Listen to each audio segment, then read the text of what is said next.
हम तो इतना शर्म आ रही है इस चीज को कहने में कि कुछ कहा नहीं जा सकता। इतनी पावन धरती अयोध्या जैसी धरती पर महिलाओं के साथ कब तक अत्याचार होगा।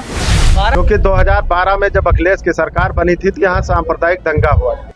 सांप्रदायिक दंगे में ये मोहित खान जो है वो 302 का मुजरिम है।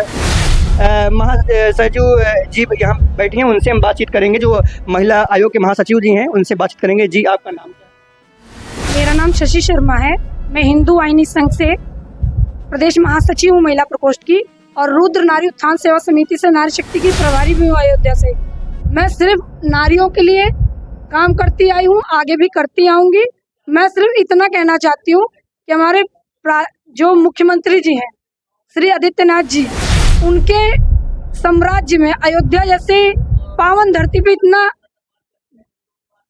बेकार कार्य हुआ है कि कुछ कहा नहीं जा सकता। कोई बात कहने की या कोई टिप्पणी करने की कोई जरूरत ही नहीं पड़ेगी।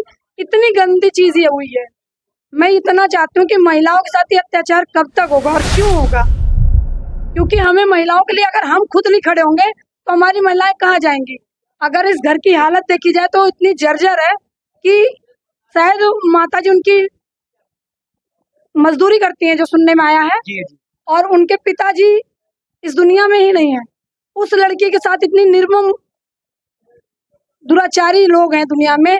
क्या एक 50 साल हो चाहे 70 साल की उनकी उम्र हो, जो भी हो, एक बाप तुल्य होकर उन्हें बिटिया की शर्मसार चीज जो की उन्होंने, बलात्कार जैसी चीजों को, हम तो इतना शर्म आ रही है इस चीज को कहने में कि कुछ कहा नहीं जा सकता।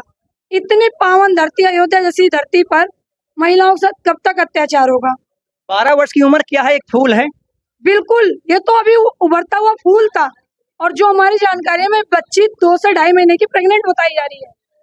और हम इसी को जानने के लिए, ताकि लोग हमें बहका ना पाए, हम बच्ची से यहाँ मिलने आए थे।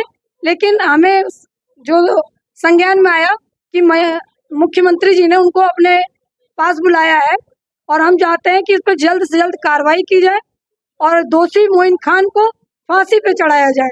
अगर इस पे कोई कार्रवाई नहीं होती है तो हमारे रुद्र नारी उत्थान सेवा समिति के बैनर तले और हिंदू वाहिनी संघ बैनर के तले हम लोग धरना प्रदर्शन करेंगे।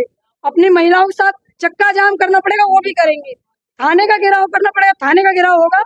और अगर एसएसपी आवास का घेराव करना पड़ा या जो भी घेराव करना पड़ेगा, उसमें हम अपनी नारी और आयोग से, नारी शक्ति की तरफ से हर एक चीज की जाएगी। हम कतई इस चीज को बर्दाश्त नहीं करेंगे। हमारी महिलाओं के साथ ये कार्य बंद होना चाहिए, और बच्ची हो चाहे महिला हो, किसी के साथ ये दुर्व्यवहार नहीं होना चाहिए। हमारा हिंदू कब तक सोएगा, कब तक नहीं सोएगा, हम समझ नहीं पा रहे हैं।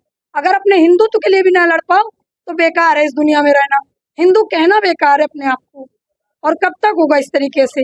मैं आप सभी को समझाना नहीं सकती कि इस चीज को सुनने के बाद कितना कष्ट हुआ है, क्योंकि आपके घर में भी बिटिया है, हमारे घर में भी बिटिया है।